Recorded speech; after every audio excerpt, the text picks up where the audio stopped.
Hello everyone. आज हम करेंगे नॉन प्रॉफिट ऑर्गेनाइजेशन का टॉपिक फंड बेस्ड अकाउंटिंग, यानी कि ऐसी अकाउंटिंग जो कि फ़ंड के ऊपर बेस्ड होगी। बट फंड बेस्ड अकाउंटिंग को करने से पहले हमें फ़ंड वर्ड का मतलब पता होना चाहिए कि what is the meaning of fund. तो देखिए, एनपीओ के लिए फ़ंड का मतलब क्या होता है। फंड मीन्स अमाउंट रिसीव्ड या फिर set aside by NPO for some specific purpose. जब एनपीओ किसी स्पेसिफिक पर्पस के लिए या तो उसे अमाउंट रिसीव हुआ है या फिर उसने अलग से रखा है, तो उस पैसों को हम बोलते हैं फंड। फॉर एग्जाम्पल, अगर फंड रिसीव हुआ है for the construction of building, किसी ने पैसे दिए कि सर आपने इन पैसों को बिल्डिंग के लिए ही यूज़ करना है, तो वो क्या हो जाएगा, बिल्डिंग फंड हो जाएगा। सिमिलरली, किसी ने पैसे दिए for the purchase of books, कि इन पैसों से आपने बुक्स ही परचेज करनी है, तो वो बुक्स फंड हो जाएगा। किसी ने दिया for the purchase of sports equipment, कि आपने इसे स्पोर्ट्स इक्विपमेंट्स ही खरीदने हैं, तो वो स्पोर्ट्स फंड हो जाएगा। किसी ने दिया फॉर द प्राइजेस, कि आपने जो भी प्राइजेस का खर्चा होगा प्राइस डिस्ट्रीब्यूशन का, वो आपने इन्हीं पैसों से करना है, तो वो हो जाएगा प्राइस फंड। तो फंड का मतलब क्या हुआ, ऐसा अमाउंट जो कि आप स्पेसिफिक पर्पस के लिए ही यूज़ कर सकते हो, उसे हम फंड बोलते हैं। तो चाहे तो building fund, books fund, sports fund या फिर प्राइजेस फंड। तो इसी तरीके से जिस भी पर्पस के लिए होता है हम उसे उसके पीछे फंड लगा देंगे। नेक्स्ट है, it is used by NPO and the government agencies to keep a track of how these funds are utilised. अब एनजीओज या गवर्नमेंट एजेंसीज इसको क्यों क्यों बनाती हैं, क्यों ऐसा है कि वो फंड बेस्ड अकाउंटिंग यूज़ करती हैं।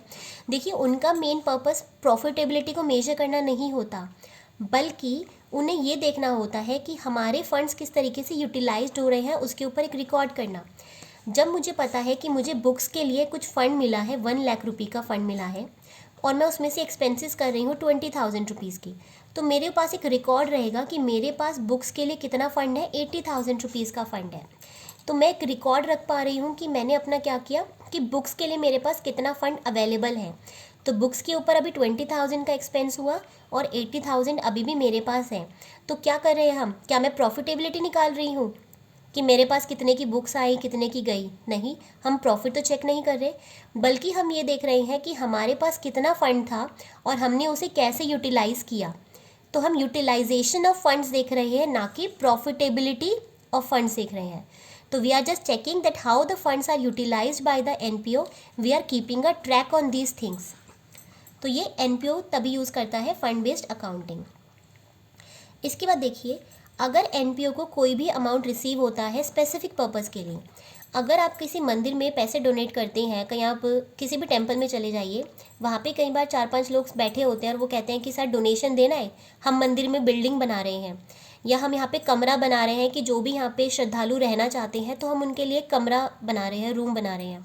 आप यहाँ पे पंखे डोनेट कर सकते हैं, आप यहाँ पे एसी डोनेट कर सकते हैं, कूलर दे सकते हैं, तो वाटर कूलर दे सकते हैं।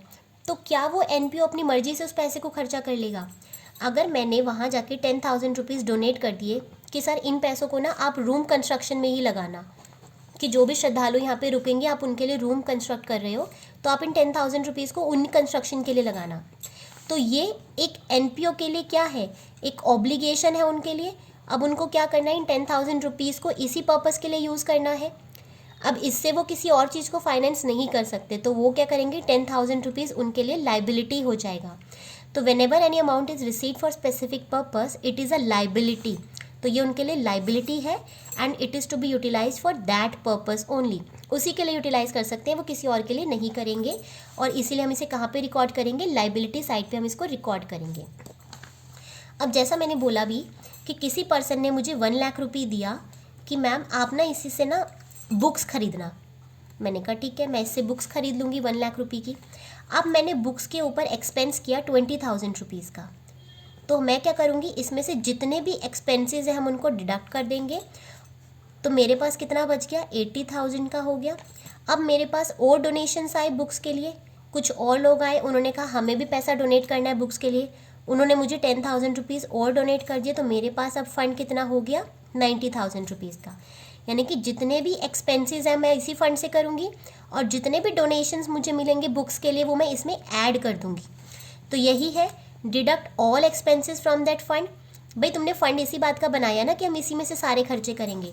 अगर आपके पास this is a book fund, तो अब जो भी इनकम होगी इसमें आप डालते रहो, जो भी एक्सपेंसेस करने आप इसमें से माइनस करते रहो। So add all the donations to this fund and deduct all the expenses from this fund. तो अभी पहले 1 लाख रुपये का डोनेशन था, तो आपने 1 लाख ऐड कर दिया, फिर 20,000 के एक्सपेंसेस कर दिए तो 20,000 माइनस कर दिए, फिर 10,000 और आ गए तो इसमें 10,000 और ऐड कर दिए।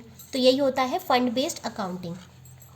तो deduct all the expenses from that fund and add all incomes या फिर further donations received for that fund. उसी फंड के लिए अगर आपको रिसीव हो रहा है तो उसमें ऐड कर दो, किसी और पर्पज़ के लिए नहीं ऐड होना चाहिए। फॉर एग्जाम्पल बैलेंस शीट में हम कैसे शो करेंगे, प्राइस फंड जो भी हमें मिला है, ऐड डोनेशंस, अब हमें फ्यूचर में और डोनेशंस मिल रहे हैं तो इसमें ऐड होते रहेंगे, लेस प्राइजेस पेड, अब हमने उसमें से कितने के प्राइजेस पे कर दिए हैं तो जितने के भी पे कर देंगे वो लेस हो जाएगा, तो मुझे पता चल जाएगा मेरा नेट फंड कितने का बच रहा है। So this is a net value of my fund. अब ये जो फंड होता है इसके बाद हमें फंड इन्वेस्टमेंट भी होता है। अब देखिए, अब ये जो मेरे पास फंड बच गया, अब हमें पता है कि इस फंड का, अब ये जो मेरे पास फंड बचा है ये मेरे पास रखा हुआ है। अब क्या मेरे पास ये रखा हुआ फंड कुछ कर रहा है? अब मुझे पता है कि मुझे इससे बिल्डिंग बनानी है। फॉर एग्जाम्पल मेरे पास एक बिल्डिंग फंड पड़ा हुआ है, बिल्डिंग मैं तब तक नहीं बना सकती जब तक कम से कम मेरे पास 10 लाख रुपीज़ ना आ जाए। ठीक है, तो बिल्डिंग के लिए हम फंड बना रहे थे, बिल्डिंग के लिए हमने फंड इकट्ठा करना स्टार्ट किया, बट मेरे पास, मुझे पता है कि मुझे 10 लाख रुपये कम से कम चाहिए तभी मैं अपनी कंस्ट्रक्शन स्टार्ट कर सकती हूँ। अब 10 लाख रुपये जब तक नहीं होंगे हम अपनी कंस्ट्रक्शन स्टार्ट नहीं कर सकते। भाई लेबर का खर्चा है, मटेरियल चाहिए, जगह चाहिए, तो काफ़ी सारे एक्सपेंसेस हैं। अब ये तो नहीं है कि मैं लेबर को बुला लाऊंगी और कहूँगी रुको अभी फंड आने दो फिर हम मटेरियल लेकर आएंगे। तो मुझे पता है अपनी कंस्ट्रक्शन स्टार्ट करने के लिए कम से कम मुझे 10 लाख रुपये इकट्ठे होने चाहिए। अब क्या हो गया कि मेरे पास किसी साल 1 लाख का डोनेशन आया, फिर कभी 2 लाख का आया, कभी 50,000 का आया, किसी साल 10,000 का आया। तो मैं इन पैसों को अपने पास बैलेंस शीट में रख के क्या करूँगी, तो हम क्या करते हैं कि हम इन फंड्स को उठा के इन्वेस्ट कर देते हैं। हम क्या करते हैं, जो हमारे पास फंड होते हैं हम इनको उठा के इन्वेस्ट कर देते हैं, या तो किसी सिक्योरिटीज़ में हम इन्वेस्ट कर देते हैं या फिर किसी बैंक में रख देते हैं। तो बैंक अकाउंट में रख दो भैया, इंटरेस्ट मिलता रहेगा, या फिर किसी सिक्योरिटीज़ में इन्वेस्ट कर दो जिससे हमें इंटरेस्ट इनकम मिलती रहे। तो हमने क्या किया, अपने फंड को इन्वेस्ट कर दिया या तो सम सिक्योरिटीज़ में या फिर बैंक में, ताकि हमें इससे इनकम होती रही। तो हमने इसको क्या किया, इनकम हमें रिसीव हो रही है तो earn income interest from that income from that investment, तो हमें कुछ इनकम रिसीव हो रही है उस इन्वेस्टमेंट से। उसके बाद हम, अब जो हमें इनकम रिसीव हो रही है क्या वो एक नॉर्मल इनकम है? नहीं भैया, नॉर्मल इनकम थोड़ी ना है। आपने बोला था कि आप तो बिल्डिंग बनाओगे, अब बिल्डिंग के पैसों को इन्वेस्ट किया है तो उसे जो भी इंटरेस्ट मिलेगा तो भैया वो उसी बिल्डिंग के पैसों में लगेगा। मैंने क्या बोला कि अगर आप बिल्डिंग फंड के पैसे को इन्वेस्ट करोगे तो जो भी आपको इनकम रिसीव होगी वो भी बिल्डिंग फंड में ही ऐड होगी। अब आप उसे बाहर यूज़ नहीं कर सकते, it is not a regular income, ये बिल्डिंग फंड की इनकम है तो बिल्डिंग फंड में ऐड करोगे।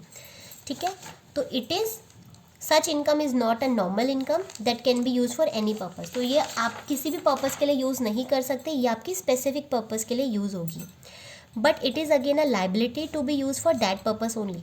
तो इट इज़ अ लाइबिलिटी, हम इसे उसी पर्पज़ के लिए यूज़ करेंगे, ना कि ये नॉर्मल इनकम नहीं है। हम इसे इनकम एंड एक्सपेंडिचर अकाउंट में नहीं दिखाएंगे, हम इसे कहाँ दिखाएंगे, बैलेंस शीट में दिखाएंगे। अब देखिए बैलेंस शीट में कैसे दिखाएंगे, जैसा मैंने बोला प्राइस फंड था हमारे पास, ओपनिंग में कुछ बैलेंस था, डोनेशंस मुझे रिसीव हुए तो वो ऐड हो जाएंगे। अब मैंने क्या किया, उन दोनों पैसों को उठा के इन्वेस्ट कर दिया, तो मेरे पास 10% प्राइस फंड इन्वेस्टमेंट आ गई। इसी प्राइस फंड को अगर मैं इन्वेस्ट कर दूंगी तो मेरे पास इन्वेस्टमेंट आ जाएगी। So this is a price fund investment. और इसके आगे ये जो रेट ऑफ इंटरेस्ट लिखा हुआ है ये किस चीज़ का है, ये बैंक का इंटरेस्ट है या फिर सिक्योरिटीज़ का इंटरेस्ट होगा जो हमें पर एनम मिलेगी। तो अगर ये मुझे 1 लाख रुपये है तो 1 लाख का 10% 10,000 रुपीज़ मुझे हर साल इनकम मिलती रहेगी इस इन्वेस्टमेंट के ऊपर। अब देखिए जो 10,000 की इनकम मुझे रिसीव होगी उसको मैं कहाँ पे दिखाऊंगी, यहाँ पर, क्योंकि ये इनकम किसकी है, ये तो भैया इस फंड की इनकम है, ये आपकी नॉर्मल इनकम नहीं है, ये इनकम किसकी है, इस इन्वेस्टमेंट की इनकम है। सो add interest on price fund investment. अब आपने इसी को तो यूज़ किया है ना, इसी फंड को यूज़ किया है, तो इसकी इनकम जो होगी वो इसी फंड का पार्ट होगी। तो जो भी 10,000 है वो मेरा ऐड हो जाएगा इसी फंड के अंदर। तो प्राइस फंड, उसमें डोनेशंस जो मिले वो भी ऐड हो जाएंगे, जो भी मुझे इंटरेस्ट रिसीव हो रहा है वो भी ऐड हो जाएगा। अब मुझे पता चला मेरे पास टोटल इनकम कितनी अवेलेबल है, उसमें से जितने भी प्राइजेज आपने डिस्ट्रीब्यूट करे वो लेस कर देंगे, जो भी हमारे एक्सपेंसेस है। अब मुझे पता चल जाएगा मेरे पास कितना इनकम, कितना मेरे पास फंड की वैल्यू बची है। तो इसी को हम कहते हैं प्राइस फंड बेस्ड अकाउंटिंग। तो हमने क्या किया, अपनी अकाउंटिंग करी, लेकिन किसकी अकाउंटिंग की, फंड के ऊपर हमारी अकाउंटिंग बेस्ड है। अगर मुझे प्राइजेस के ऊपर फंड नहीं मिलता तो ये मेरे लिए डोनेशंस हो जाता, नॉर्मल डोनेशंस, और नॉर्मल डोनेशंस को हम इनकम एंड एक्सपेंडिचर में डालते हैं। बल्कि लेकिन यहाँ पे क्या हुआ है, हमें एक लायबिलिटी मिली है। अब देखिए यहाँ पे नोट्स है, काफ़ी सारे स्टूडेंट्स के माइंड में क्वेश्चन आता है कि मैम हमने ये जो इंटरेस्ट दिखाया है प्राइस फंड इन्वेस्टमेंट का, वो हमने यहाँ पे क्यों नहीं दिखाया, इन्वेस्टमेंट का ही तो पार्ट है, तो अगर आपने यहाँ दिखाया है तो यहाँ क्यों नहीं दिखाया। तो कई बार बहुत सच स्टूडेंट्स के बीच में क्वेश्चन आता है उनके माइंड में। तो देखिए उसका आंसर क्या है, क्वेश्चन में अगर कहे if interest income is received, अगर आपको इंटरेस्ट इनकम मिल चुकी है तो देखिए जब इनकम मिली होगी तो हमने क्या किया होगा, cash account debit to interest received, to interest receive account, हमने यही किया होगा 10,000 रुपीज़। और हमें पता है हम डबल एंट्री सिस्टम फॉलो करते हैं। अगर हमने अपनी एक एसेट को इंक्रीज़ किया है तो या तो आप अपनी दूसरी एसेट को डिक्रीज़ करो या फिर आप अपनी लाइबिलिटी को भी इंक्रीज़ करो।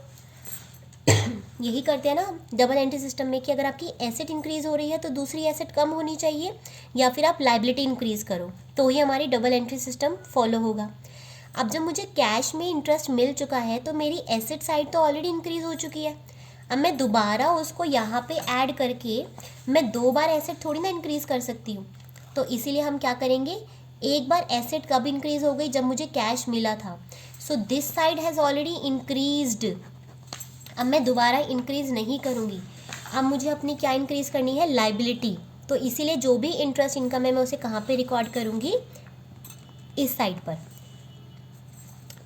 लेकिन अगर क्वेश्चन में कहे इंटरेस्ट इनकम इज़ एक्रूड, मतलब कि ड्यू है बट अभी तक रिसीव नहीं हुई, तो ऑब्वियस सी बात है अगर हमें रिसीव नहीं हुई तो मैंने कैश तो इंक्रीज़ किया ही नहीं होगा, तो फिर मुझे कैश को भी इंक्रीज़ करना है। तो मैं यहाँ तो दिखाऊंगी ही दिखाऊंगी, बट साथ में हम यहाँ भी दिखा देंगे outstanding interest on price fund investment 10,000 rupees.